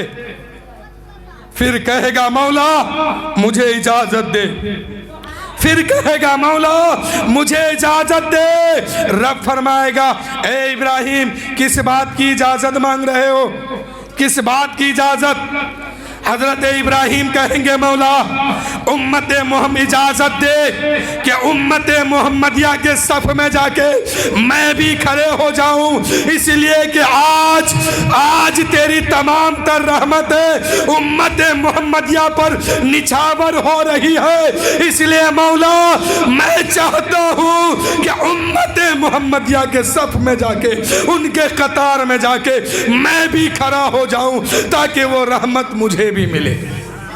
ये उम्मत मोहम्मदिया का मर्तबा है मेरे दोस्तों, ये मकाम है मेरे दोस्तों कि उम्मत मोहम्मदिया पर वहाँ रब की रहमत कुर्बान होगी। और जन्नत में तमाम नबियों से पहले हमारे नबी सल्लल्लाहु अलैहि वसल्लम जाएंगे। और तमाम उम्मतियों से पहले, आदम अलैहिस्सलाम की उम्मत से पहले, हजरत आदम से लेके हजरत ईसा तक तमाम नबियों की उम्मत से पहले हम लोग जन्नत में जाएंगे। कहिए ना सुभान अल्लाह। जाना नहीं है, जन्नत में जाना चाहते हैं ना, तो तमाम नबियों की उम्मत से सबसे पहले मेरे नबी की उम्मत जन्नत में जाएगी, अंबिया व रसूल के बाद। यानी नबियों की जमात में सबसे पहले मेरे नबी जन्नत में जाएंगे, और आखिर में जब सारे नबी चले जाएंगे जन्नत में, उम्मतियों की बारी आएगी तो सबसे पहले मेरे नबी की उम्मत जन्नत में जाएगी। तब जाके दूसरे नबी की उम्मत को हुक्म मिलेगा कि तू भी जन्नत में जा। तो मेरे दोस्तों, वहाँ जन्नत में अगर जाना चाहते हैं तो फिर जो है अपना अपना अमल दुरुस्त कीजिए। दुनिया में आने के बाद अल्लाह कहता है कि हमने तुम्हें दुनिया में सिर्फ इसलिए भेजा है कि तुम मेरी इबादत करो। अब अगर नाफरमान बन के जाओगे तो कुरान कहता है, वमताजुल यौमा अय्युहल मुजरिमून, कल बरोज़े माशर रब फरमाएगा, ऐ मुजरिमों मोमिनों की जमात से अलग हो जाओ। यानी मैदान महशर जब कायम होगा, लोग वहां पहुंचेंगे, वहां पे पहुंचने वाला नमाजी भी होगा, रोजेदार भी होंगे, अच्छे भी होंगे, खराब भी होंगे, एक तरफ नमाज पढ़ने वाले भी होंगे, उसी जमात में बेनमाजी भी लोग होंगे, ईमान वाला भी होगा, बेईमान वाला भी होगा, अमल जिसका सही होगा वो भी उसी मैदान में होंगे, जिसका अमल खराब होगा वो भी उसी मैदान में होंगे। रब फरमाएगा वमताजुल यौमा अय्युहल मुजरिमून, ए लोगों, ए गुनहगारों, ए पापियों, ए मुजरिमों, आ गया दुनिया छोड़ के, अब तो यहाँ कयामत का मैदान है, इसलिए नेकों की जमात से छट के अलग हो जाओ, ईमान वालों की जमात से छट के अलग हो जाओ, मोमिनों की जमात से तुम अलग हो जाओ, उसके बाद तुमको तुम्हारा ठिकाना दिखाया जाएगा। रब कहेगा बड़ी दुनिया में करके चलता था, फरमा बरदारी नहीं किया था, फजर छोड़ा था, ईशा छोड़ा था, मगरिब नहीं पढ़ा था, ईशा नहीं पढ़ा था, अब आ गए हो मेरी बारगाह में, अब आ गए हो मैदान महशर में, तो रब कहेगा एकदम तुम छट के अलग हो जाओ, तुम्हारा ठिकाना जहन्नम है। जिस दिन दुनिया में लोगों को भेजा गया, उससे पहले आलम अरवाह में एक जलसा किया गया। रब ने फरमाया अलस्तो बिरब्बिकुम, क्या मैं तुम्हारा रब नहीं हूं? रब ने कहा। सारी रूहें पुकार उठी, क्यों नहीं, तू ही हमारा रब है, तू हमारा खालिक है, मालिक है, हमको बनाने वाला, पालने वाला, जिंदगी देने वाला, मौत देने वाला, सब कुछ तो तू ही है, सब तेरे ही पास है, मौला भी तू है, खालिक भी तू है, मालिक भी तू है, रहमान भी तू है, कहार भी तू है, जब्बार भी तू है, हम सब का खुदा भी तू ही है, हम सब का माबूद तू ही है। उस वक्त रब ने फरमाया आधे लोग इसमें जन्नती है, इसकी मुझे कोई परवाह नहीं, और फरमाया आधे लोग इसमें जहन्नमी है, इसकी भी मुझे कोई परवाह नहीं है। कायमनगर वालों, आप में से किसी को पता है कि रब ने जब फरमाया था उस वक्त, यानी रोज़े अज़ल, जब रब ने कहा था इधर वाले जन्नती है लेकिन इसकी मुझे कोई परवाह नहीं है, इधर वाले दोज़खी है इसकी भी मुझे कोई परवाह नहीं है, आधे जन्नती है आधे दोज़खी है। ऐ कायमनगर के लोगों बताओ, आप वहाँ किस जमात में थे? जन्नती वाले जमात में या दोज़खी वाले जमात में थे? आधे आधे में लोगों को तकसीम किया गया, आप किस पार्टी में थे मालूम है? आपको पता है कि रब ने जिसके लिए कहा कि ये लोग जन्नती है, तो आपका नाम उधर था कि नहीं था? जब पता नहीं है तो फजर की नमाज कज़ा क्यों है? जोहर का सजदा आपके पेशानी में क्यों नहीं है? मगरिब की नमाज, असर की नमाज आपके पास क्यों नहीं है? ईशा की नमाज आपके पास क्यों नहीं है? इबादत आपके पास क्यों नहीं है? रोज़ा जैसे फ़र्ज काम आपके पास क्यों नहीं है? जब रब ने फरमाया था आधे जन्नती है लेकिन इसकी परवाह नहीं है, और आधे जन्नती है इसकी भी परवाह नहीं है, आधे दोज़खी है इसकी भी परवाह नहीं, तो आपका नाम किस जमात में है?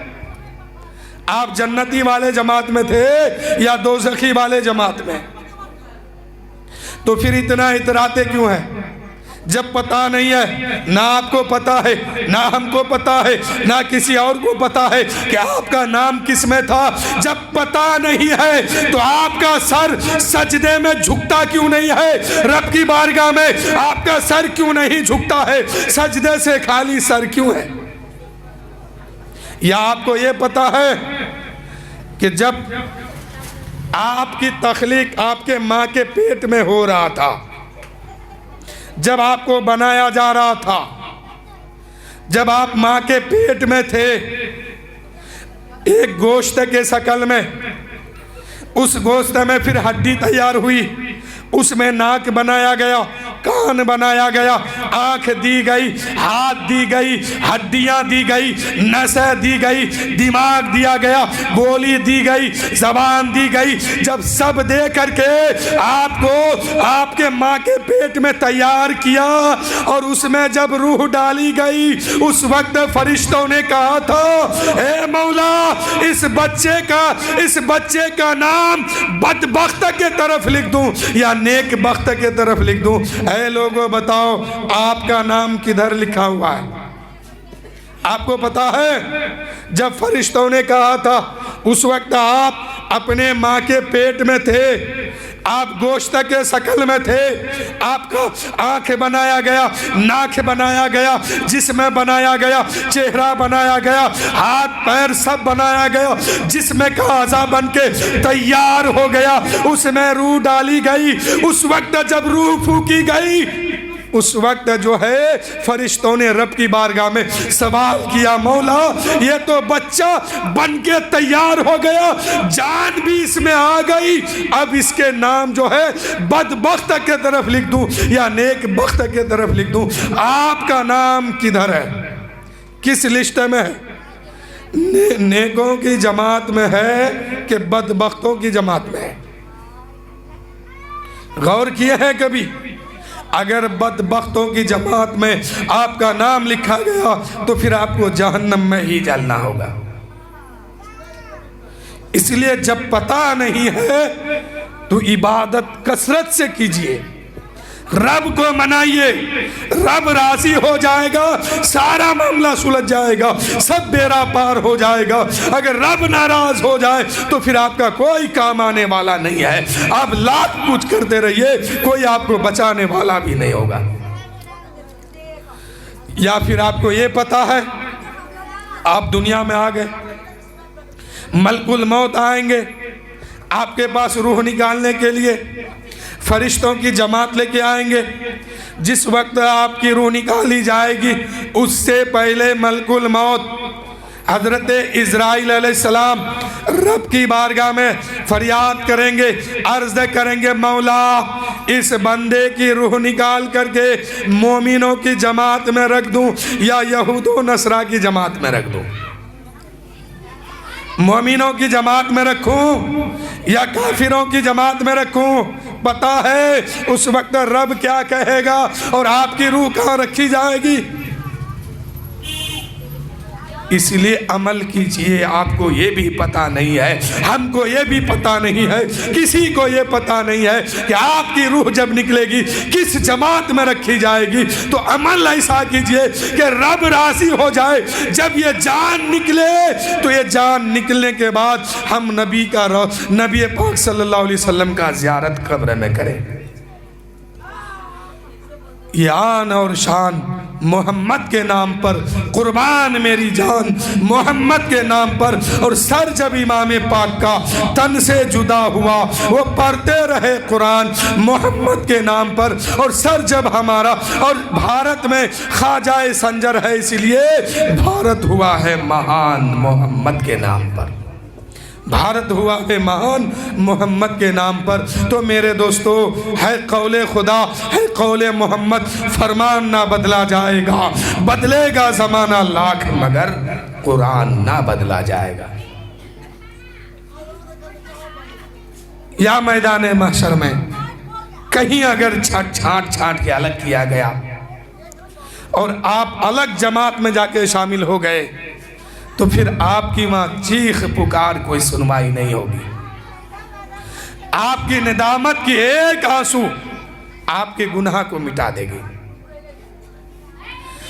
आपके गुनाह को एक आंसू मिटा सकता है, लेकिन वो निदामत का आंसू हो, खौफ इलाही का आंसू, खुदा का खौफ दिल में बसा के एक कतरा रो दीजिए, इंशाअल्लाह सारी खता माफ हो जाएगी। लेकिन ये कब कीजिएगा? मरने के बाद कोई मौका नहीं मिलेगा। इसलिए अमल जितना भी आपका हो यहीं पे ठीक हो। जो यहाँ नहीं ठीक कर पाया तो फिर वहाँ क्या ठीक करेगा? वहाँ तो ना नमाज पढ़ना है, ना रोज़ा रखना है, ना कुरान पढ़ना है, ना तिलावत करना है। आपको जो भी करना है इसी दुनिया में रह के करना है। हमेशा हलाल का खाना खाइए, हमेशा अपने अमल को दुरुस्त रखिए। मैदान माशर कायम होगा, आप यहाँ से वहाँ जाएंगे। आप दुनिया में कितने आदमी से एक दिन में मुलाकात किए हैं, ये भी लिस्ट आपके सामने होगा। तो जिंदगी बड़ी लंबी है, तो ना जाने क्या क्या किए, कितनी बड़ी बड़ी खताएं गुनाहें हमारे आपके सर पे होंगे पता नहीं है। इसलिए उस गुनाह को देखिए और अमल को अभी भी मौका है कि रब की बारगाह में तौबा कीजिए कि मौला जितनी बड़ी खता है मौला, उन तमाम खता को, लग़्ज़िश को, गुनाह को माफ़ कर दे और आज से नेक अमल करने की तौफीक अता फरमा दे। आज लोगों की ज़िंदगी हराम खाने में गुजरता है, हलाल का दूर दूर तक पता नहीं है कि कौन आदमी हलाल खा के आया, क्या खा के आया, किसी को पता नहीं। अच्छा आप लोग ये बताइए, हराम की दौलत खाना चाहिए? कोई नहीं बोलने का है, खाना चाहिए। कितने लोग हराम का नहीं खाना चाहते हैं? हाथ उठाइए। दो आदमी, 3 4, माशाअल्लाह, सब कोई हराम का नहीं खाना चाहते हैं ना। उधर कोई हाथ उठाया कि नहीं? उधर वाले क्या चाहते हैं? हराम का खाना नहीं ना है, नहीं ना खाइएगा। जान जाए तो जाए, दम निकले तो निकले, ये सर कटे या रहे, एक लुकमा अपने पेट में हराम का जाने नहीं देंगे। यही ना है? तैयार है ना इसमें? कभी भी अभी से लेके मौत की आखिरी सांस तक हराम का नहीं खाएंगे, ना हम खाएंगे ना आप खाएंगे, है ना? तैयार सब लोग ना? अच्छा ये बताइए, कितने लोग हराम का खाना चाहते हैं? जरा हाथ उठा के बताइए दो। अल्लाह का शुक्र है कोई नहीं खाना चाहता है। वादे में पक्का है ना? आप लोग वादे में पक्का है हराम का नहीं ना खाइएगा? उधर वाले हराम का नहीं ना? वादा कर्ज होता है और ये मेरा कर्ज आप पर रहेगा, वसूल मैदान माशर में करूंगा। पक्का है ना? वादा हमेशा कर्ज में रहता है। जब तक पूरी बात ना हो जाए, जब तक लेन देन का मामला पूरा ना हो जाए, तब तक वो कर्जदार रहता है। और मैदान माशर में इसको मैं देखूंगा कि कितने लोग इस बात पर अमल किया और कितने लोग नहीं किया।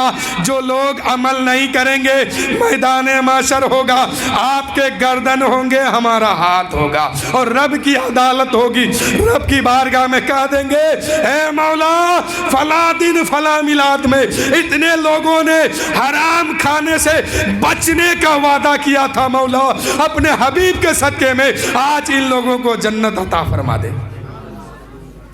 बचिएगा ना? अच्छा कुछ लोग अभी आ रहे हैं, आने दीजिए, जब तक हम कुछ बात और आगे बढ़ाते हैं, फिर मैं यहीं पे आऊँगा। एक बहुत बड़ी बात आज आपको मैं बता के तब जाके महफिल से रुखसत हो जाऊँगा, सलाम पढ़ लिया जाएगा। दुरूद शरीफ पढ़िए, अल्लाहुम्मा सल्ली अला सैयदना शफीना हबीबना मौलाना मुहम्मद मादिन वल करम बारिक वसल्लिम सल्लु अलैहि सलातु व सलामन अलैका या रसूल अल्लाह सल्लल्लाहु तआला अलैहि वसल्लम। मैदान महशर जब कायम होगा ना, बड़ा अजीब नक्शा होगा देखने का। लोग आज दुनिया में सब सोचता है कि हम बहुत अच्छे हैं, हम बहुत अच्छे हैं, बहुत नेक आदमी हैं, बहुत परहेजगार हैं, लेकिन कौन कितना अच्छा है, कौन कितना नेक है, ये तो मैदान महशर में देखा जाएगा। लोग अपने अपने पसीने में डूब जाएगा। नबी पाक फरमाते हैं, मेरे आका सल्लल्लाहु अलैहि वसल्लम फरमाते हैं कि लोग अपने जुर्म के खातिर अपने अपने गुनाह में, कोई किसी का घुटना डूबेगा, किसी का उसके जिस्म से जब पसीना निकलेगा, किसी का टुकना, किसी का कमर, कोई सीना, कोई गला, कोई तो है अपने ही पसीने में डूबने लगेगा। जिसका अमल जैसा होगा वैसे ही वहाँ लोग होंगे। आइए आप लोग थोड़ा और आगे आइए ना, वहाँ वाले लोगों को आने दीजिए इधर। उन लोग हाँ कि ना क्या बोलते हैं, ये जो भेपर लगा है ना, इससे आगे दिखाई नहीं दे रहा मुझे। आप लोग को दिखाई दे रहा उधर आदमी है, इंसान है तो आइए अंदर आइए। हमको तो दिखाई नहीं दे रहा कि उधर कौन है नहीं है। बिल्कुल भेपर मेन गेट पे लगा है। आइए अंदर, आप लोग बैठने, थोड़ा इन लोगों को भी जगह दीजिए। आप लोग तो बहुत देर से सुन रहे हैं, अब इन लोग अभी आ रहे हैं तो आने दीजिए थोड़ा। आप लोगों ने वादा किया है तो इन लोगों को भी तो करना होगा ना। आइए आइए, आप मैदान महशर में हम सब पहुंचेंगे। दुनिया के हर कारोबार का नक्शा लिस्ट में लिखा होगा। यानी दुनिया में आपने तिजारत किया, दुकानदारी किया, 1 महीना में 1 लाख ग्राहक आपके पास आया। दुकानदार लोग ध्यान से सुनिए, तकलीफ नहीं, बुरा नहीं मानिएगा, बस आपको मैं एक बात समझा देता हूं। 1 महीना में एक दुकानदार के पास 1 लाख ग्राहक आया। 10 महीने में कितना हुआ? 10 लाख। 20 साल उन्होंने दुकानदारी किया तो जितने ग्राहक उसके आया और किसको किस नियत से सौदा दिया, कितना कम दिया, कितना ज्यादा दिया, कितनी कीमत लेके दिया, कैसे दिया, ये सारे ग्राहकों का लिस्ट मैदान महशर में दुकानदार के हाथ में होगा और सब के बारे में हिसाब देना होगा। इसलिए कोई तिजारत करते हैं तो लेन देन का मामला बड़ी सख्ती से रखिए। यानी ये सामान 10 रुपया है तो गरीबों को भी दीजिए, अमीरों को भी दीजिए।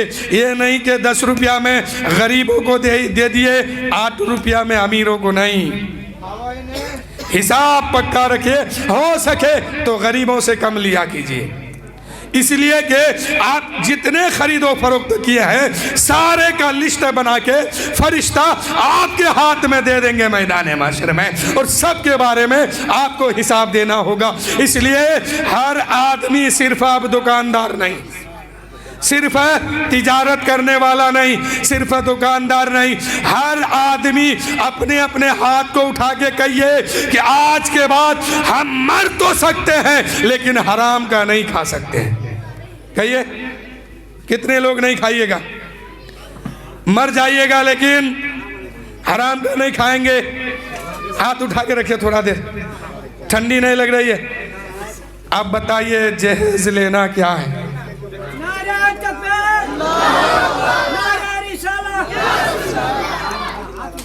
बेटे की शादी में जहेज मांगना क्या है? मुतालबा करना क्या है? 2 लाख रुपया लेना क्या है? 1 मोटरसाइकिल लेना क्या है? कपड़ा मांगना क्या है? जूता मांगना क्या है? सिकरी मांगना क्या है? सोना मांगना क्या है? ये सब हराम है, हराम। खाइएगा, खाइएगा। आप अल्लाह से अगर सच्ची मोहब्बत है, जन्नत में जाना चाहते हैं, अपने नबी से सच्चे दिल से मोहब्बत करते हैं, तो ईमानदारी के साथ अपने रब की मोहब्बत में, अपने रसूल की मोहब्बत में, इस्लाम की मोहब्बत में और ईमान के साथ अपने अपने हाथ को उठा के कहिए तो कि अपने बेटे की शादी में आज से जहेज नहीं मांगेंगे। 1 आदमी, 2 आदमी, आप लोग हराम का खाइएगा। 4 आदमी, 5 आदमी, इधर वाला अल्लाह ने बेटा दिया है तो बोलिए आप लोग क्या खाइएगा? आप लोग क्या खाइएगा? अल्लाह ने बेटा आप लोगों को दिया है, बोलिए आप लोग किसका माल खाइएगा? हराम का कि हलाल का? अल्लाह का शुक्र है बहुत लोग वादा किए हैं, इस वादे पे कायम रहिएगा। ये नबी के नाम का जलसा है, अल्लाह व रसूल की बात हो रही है, दीन की बात हो रही है। यकीनन आज तो अल्लाह ताला सबको देख रहा है और अल्लाह की पकड़ से कोई बच नहीं सकता है।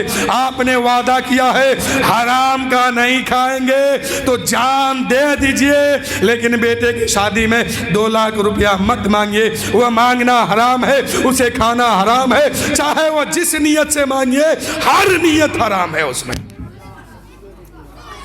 और इसमें सबसे बड़ा बेवकूफ कौन होता जानते हैं? शादी में, ये भी शादी की महफिल है ना, शादी के महफिल है, तो शादी में सबसे बड़ा बेवकूफ कौन होता है? दूल्हा। पूरी दुनिया में सबसे बड़ा बेवकूफ दूल्हा होता है। दूल्हा ये इतना बड़ा बेवकूफ है कि उसकी बीवी अपने मायके से पलंग लेके आएगी तब ये गधा सोएगा। बीबी घर से अपना कंबल लेके आएगी तब ये दूल्हा उड़ेगा। बीबी घर से तकिया लेके आएगी तब जाके ये दूल्हा उस पे सोएगा। तो सबसे बड़ा बेवकूफ कौन हुआ? दूल्हा। इसलिए कि बीबी की दौलत पे आयश करता है और साथ साथ उसका बाप। बाराती क्या करने जाता है? बाराती बारात में बिरयानी खाने जाता है, मोटा मोटा गोश्त का बोटी, और ये बेचारा खाता है, हाथ पूछा रात ही में भाग गया। और उस बाराती में उसका दूल्हा का बाप क्या करने गया है? गुनाह बटोरने। वो जो 2 लाख रुपया मांगा है वो भी गुनाह है, नचनिया साथ में लेके गया वो भी गुनाह है। तमाम गुनाह बटोर के सुबह लेके आता है अपना घर। बाराती तो खा के चला गया, मैदान माशर में अब उसका बाप उसका हिसाब देगा, वो दूल्हा भी हिसाब देगा। इसलिए कि बराबर का जिम्मेदार दूल्हा भी है। इसलिए कि दुल्हन किसको मिलती है? दूल्हा को। दुल्हन किसको मिलती है? दूल्हा को। इसलिए बराबर का जिम्मेदार ये भी है। और बाप तो इतना बड़ा मुजरिम है कि पाल पूछ करके ये बेटा नहीं बेटा बल्कि गधा जवान किया है और लोगों से कहते फिरता है कि मेरा गधा बड़ा हो गया है, हम इसको 2 लाख में बेचेंगे, 3 लाख में बेचेंगे।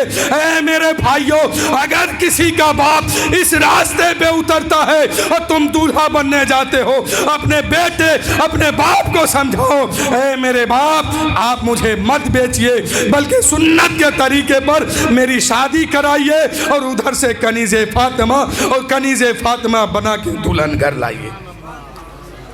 लेकिन आज माशरे में क्या हुआ? आज बाप बेटा पाल के बड़ा किया, जैसे ही ये बेटा जवान हुआ अब इसकी बोली लगती है कि 5 लाख रुपए में हम इसको बेचेंगे, 10 लाख रुपए में बेचेंगे।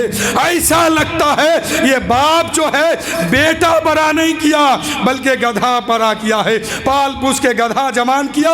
अब इसकी बोली लगा रहा है। खरीदने वाला कोई लड़की का बाप इसको खरीदता है और ये बाप बेचता है, वो खरीदता है, तब जाके शादी होती है। फिर ये शादी होने के बाद क्या होता है मालूम है? वो बीवी घर आती है, दुल्हन आती है, सबसे पहले उससे दुश्मनी किससे होती है? सास ससुर से। इसलिए कि नेक रास्ते पे चल के लाया नहीं है, गलत रास्ता इख्तियार किया है, उसका सजा तो दुनिया में भुगतना होगा। बुढ़ापा आया, अब बुढ़ापा जब उस बेचारे का बुढ़ापा आया तो अब सास ससुर की उस घर में कोई कीमत नहीं है। हम देखते हैं, आप भी देखते हैं, आप भी बूढ़े होंगे, अगर ये काम किए हैं तो आपके साथ भी ऐसा ही होने वाला है। जब बूढ़ा हो जाएंगे 102 बार अगर रात में खांसेंगे तो आपका खटिया अलग लगाया जाएगा, आपकी बिस्तर अलग लगाई जाएगी। इसलिए कि वही बेटा वही बहू कहेगी कि बूढ़ा खांसता है, इसको हटाओ यहाँ से। क्यों कहेगा? क्योंकि आपने बहुत पहले बहुत बड़ी गलती किया है, हराम की दौलत घर में लाया, उसको खाया, उसका तो असर दिखाना ही है। जो जो हराम का खाएगा उसका असर उसको दुनिया ही में होगा, दुनिया में भी वो तबाह होगा, आखिरत में भी वो तबाह होगा। इसलिए अल्लाह ने बेटा दिया है, ये बहुत बड़ी नियामत है, बहुत बड़ी नियामत है कि नहीं है? अल्लाह ने जिसको बेटा दिया उसको बहुत बड़ी नियामत दिया है। इसलिए अल्लाह का शुक्र शुक्र अदा कीजिए और रब की बारगाह में कहिए, मौला तूने मुझे बेटा दिया है, इस बेटे को मैं पालूंगा भी, पूछूंगा भी, बड़ा भी करूंगा, पढ़ाऊंगा लिखाऊंगा भी। जब ये जवान होगा सुन्नत मुस्तफ़ा पर इसकी शादी भी कराऊंगा और उधर से कनीज़े फातिमा बना के दुल्हन भी ले आऊंगा। ये नीयत मुसलमानों की होनी चाहिए। आप लोगों ने वादा किया है कि हराम का नहीं खाएंगे, तो दहेज में जो माल मिलता है, चाहे वो रुपया हो, चाहे वो गाड़ी हो, चाहे वो चावल हो, चाहे आटा हो या जूता हो या चप्पल हो, जो भी उसमें मिलता है सब के सब हराम है।